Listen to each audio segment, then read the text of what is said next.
I don't know if you looked at the headline the other day, and welcome back to the Gary Sutton Show here on WSBA. 1.2 billion with a B, usernames and password combination have been stolen by a Russian gang. And security experts are urging consumers to be more vigilant right now. This Russian cyber gang injected malicious code into at least 420,000 websites to gather data. The attack looks absolutely enormous, said Jeff Webb, Senior Security Director and Strategist at NetIQ, a computer security company based in Houston, Texas. It's yet another example showing that there's a lot of work to be done in making the web-based applications that people use secure. With us this morning is a guy who thinks about those things and deals with them all the time. He's a cybersecurity expert, and his name is Stephen Laff, and he joins us here on the Gary Sutton Show on WSBA. And people are doing anything right now with a really poor segue here, Stephen, but laughing about this. It's kind of scary stuff out there. 1.2 billion passwords stolen, and you can only imagine what they might do with this in the long run. Good morning to you. Good morning. Good morning. Yes, you're absolutely right. It's a stunning number. And it just shows you how much programmers and hackers don't leave their house. They've got a lot of time on their hands to find ways to get our information. Let me ask you, Stephen, a lot of people, and is this something that could affect people here in our country right now? Oh, yeah, absolutely. It could.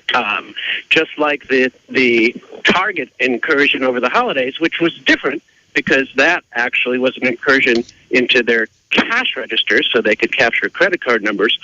But that affected us, and this could affect us as well. If someone has access to your username, which is usually an email address, and a password, they could pretty much assume that everybody has an account at Amazon. They could go to Amazon, log in, and buy stuff, have it shipped to them. So, yes, it could definitely affect any of us. What are some of the things that people need to do? And so, I mean, to be preventative in this thing, because we don't know yet what the full story is going to be on their acquiring of these 1.2 billion passwords. But, you know, we have passwords everywhere we go to them. I have passwords written down on my phone for every different application I have to use throughout the day. But what should people do when they're thinking about the passwords that they're using right now? Well, I think, I hate to use you as an example. All right. Yeah, go ahead. If you've got passwords in your phone, for example, they might just be in a document or something? I've got them actually on my notepad, yeah. Okay, so you lose your phone. What happens to those passwords? Somebody gets a chance to see them, yeah.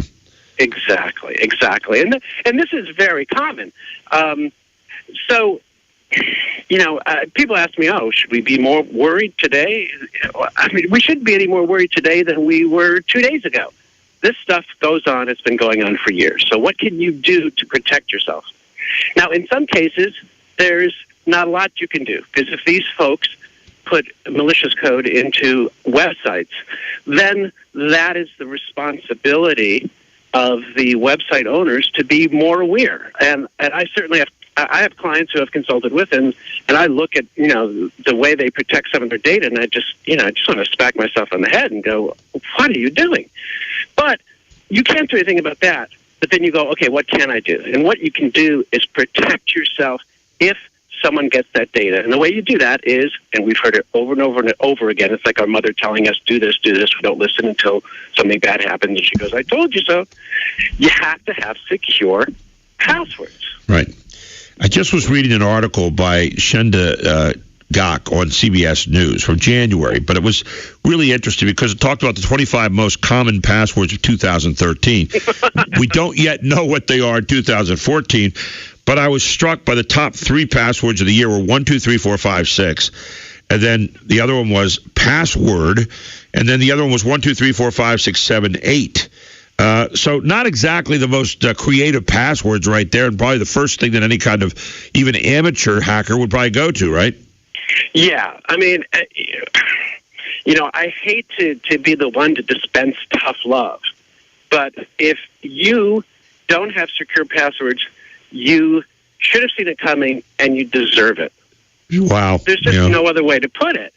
And it's not that hard to remedy the situation. So how do you remedy the situation, right? All right. So what do we do? What kind of thing, I'm reading this list of things for more secure online conduct. For example, they say mix it up. Talk a little bit about that. Well, what they're talking about when they say mix it up is use letters and numbers. Use capital letters and numbers, but also use symbols. An exclamation point instead of a letter L. The number 0 instead of the letter O. Ampersand, etc., etc. Right. And there's something else that's sort of been talked about now, which is really interesting, and one thing that I don't think most people think of, which is don't use words in a dictionary. Ooh, you go, okay. What words am I going to use? Well, the reason that they suggest that is the hackers take entire dictionaries, English, put them into a program, and then this program can run through just an unbelievable number of words, combine them with some numbers, and guess some passwords. So then you go, well, what words are left? Well, there are many nicknames, Honey Schnookums, Fluffer Nutter 27 exclamation point. There are many ways that you can help remedy this, and it's not a big deal. I'm looking at some of the other ones on this list that were most used. 111, I love you, Adobe 123. I mean, some of these. I mean, I wouldn't even think about using these, but they're there. They're there. Right. And someone puts on something, admin. Let me in. I mean, stuff like that. I mean, so people need to spend some time on this a little bit because we after a while we get so desensitized by the number of passwords we have to get into all the various things we're doing during the day that we just kind of go, oh, okay, I'll throw it down the same thing I threw down the other one over here somewhere, and that just isn't the way to go about doing it, right? Well, it's certainly not the way to go about doing it. One way to go about doing this is to think about what's really important and what's not. You can use a less secure password for Facebook, for Twitter. You can consider that. But for your bank and for your incredibly important password, I don't think a lot of people think about, is your email password. If someone gets the login, your email address, and your password to your email, they've got the keys to the kingdom, and here's why. Go to Amazon. You've got your email address. You enter it. You click forget your password. Where does that password go? To your email address. If you don't have a secure if you don't have a secure password on your email, you've got yourself a really big problem. But take it one step further, and I hate to go back to you on this. You could have the most. I'm feeling beaten around the head already. My self-esteem has gone down. My God, counseling is right ahead. But go ahead. Oh, that can't be possible. The talk show guys have feelings too, despite what you think. Course. But sure, go ahead, Stephen. Beat me up. I'm ready. It doesn't matter how secure your passwords are. You put your phone down, someone picks it up. All your passwords are right there in a document that's not protected. Bada bing, as they say, you're done. All right, I'm already getting my pen ready. I'm going to be writing every one of these down and wiping them off my machine today at the end. So you've already got me going. Where are you going to put them? I mean, where are you going to put them? And that's the other question. So there are password management programs that are quite good. I use one called LastPass.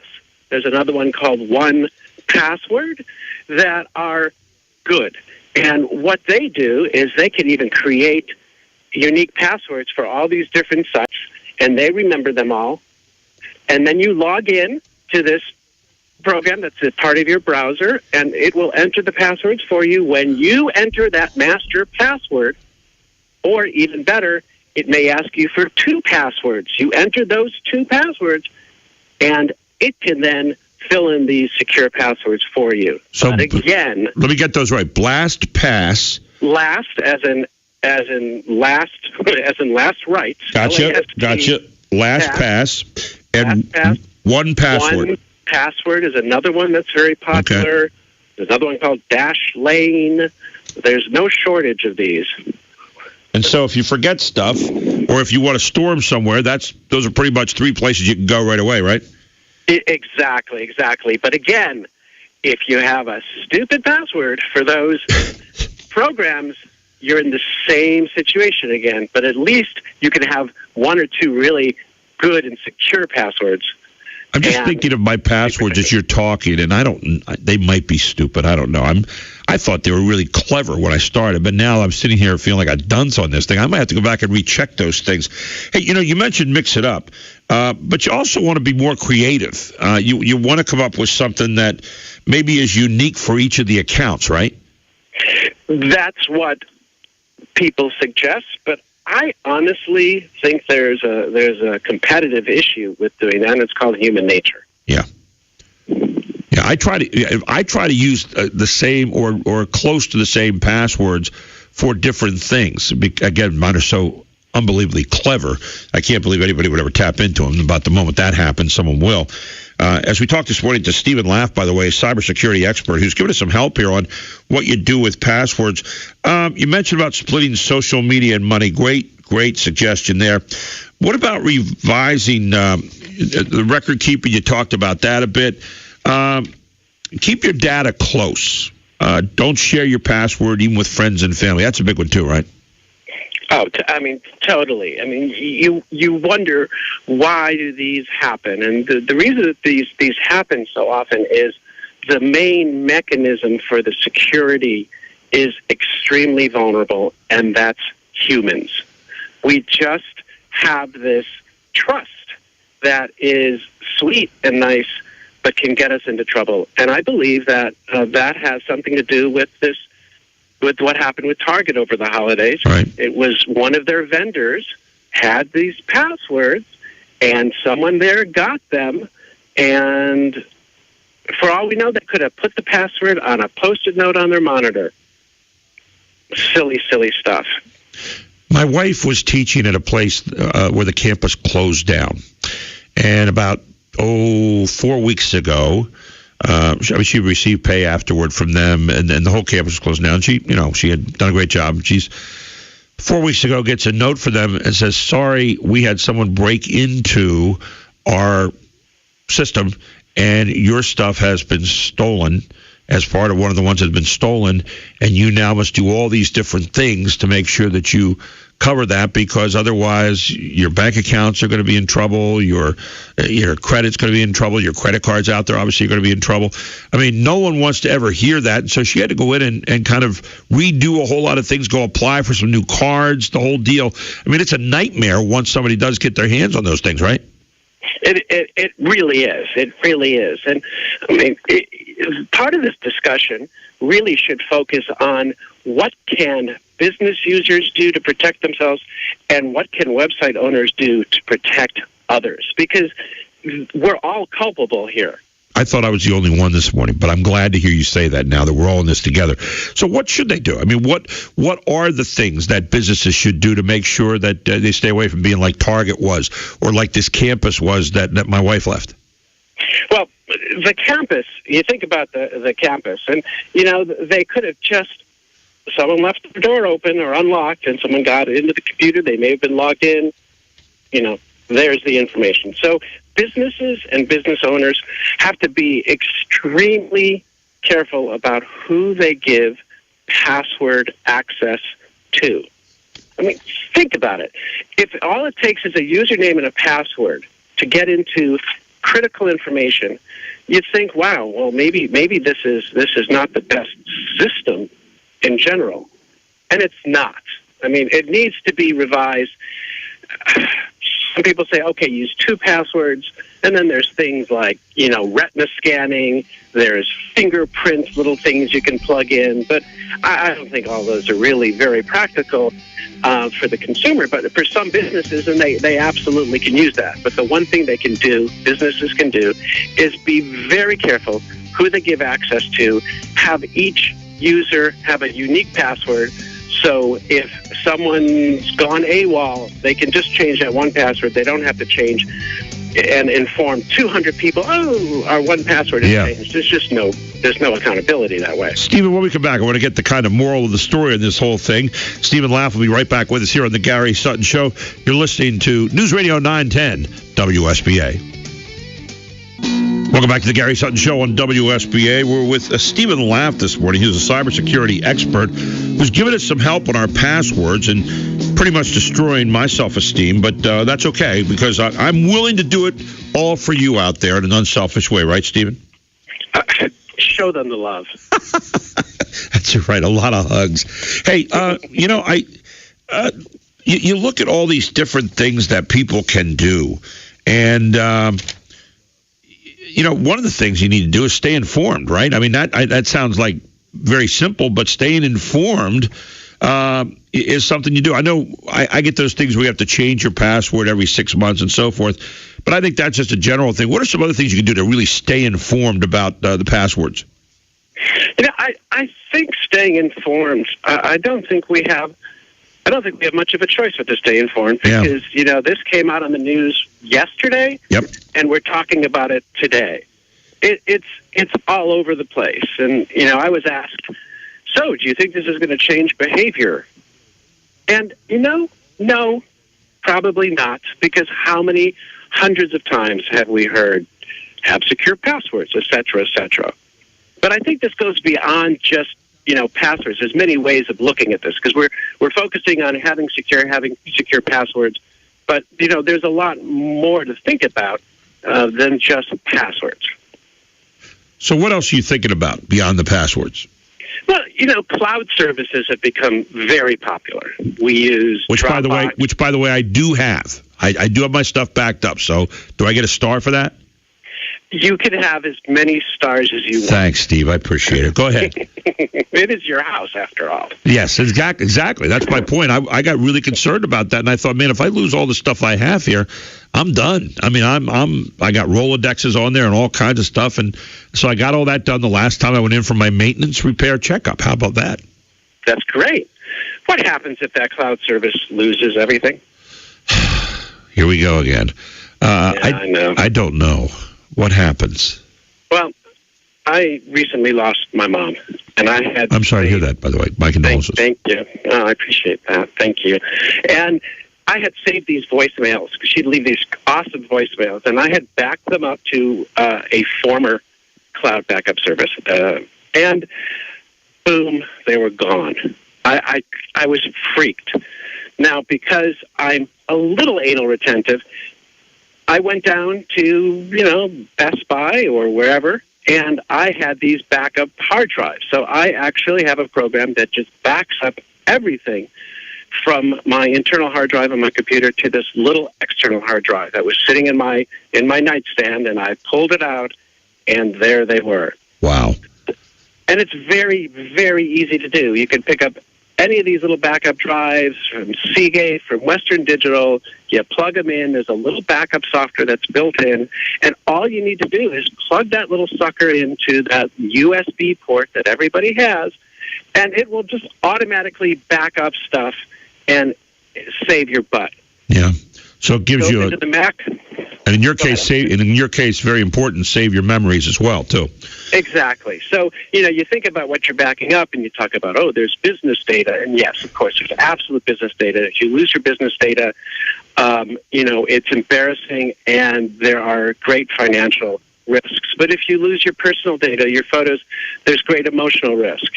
And it's easy to avoid, well under $100. And backing up to the cloud, those two combined, I think, are the way to go. Final question for you. We got about less than a minute to go. I just got an article this morning from a friend, one of our callers, Bob in Hanover, and I put it up on Twitter today, but it was about using your photocopier, and that people are selling photocopiers, and people who want to tap in are going in there and pulling down all kinds of stuff, information that has been faxed or sent, and they're yanking down information there too. So little did we guess or think about, but there's yet another thing to think about in terms of guarding what you're doing, right? Absolutely. Photocopiers and that antiquated word, fax machines. I know. They've all become one device. And in our office, we have this device, and you can scan, copy, fax, email, and it's all digital. And anything that's digital, it has a place to store it, and you have to be very, very careful. And that's what That's what we have in our newsroom. Stephen, it's been great talking to you this morning. Really good stuff. And can I tap on your expertise again some other time? Of course. Okay. Once I recover from... And I'll try to be nice. Oh, you are nice. Once I recover from this, I should be all right. A couple weeks of counseling, I'll be as good as new. Thanks, Stephen. I really appreciate your help this morning. Take care. My pleasure. Stephen Laff with us here this morning on the Gary Sutton Show. When we come back at 11:05, get a doctor coming in. Dr. Michael Smalley, who's a religion expert and a commentator. There's a restaurant that's offering a 15% discount to pray in public. Yeah. Is it discrimination to do so? We'll ask Dr. Michael Smalley to break it down for us here on the Gary Sutton Show on WSBA, where it's 11 o'clock.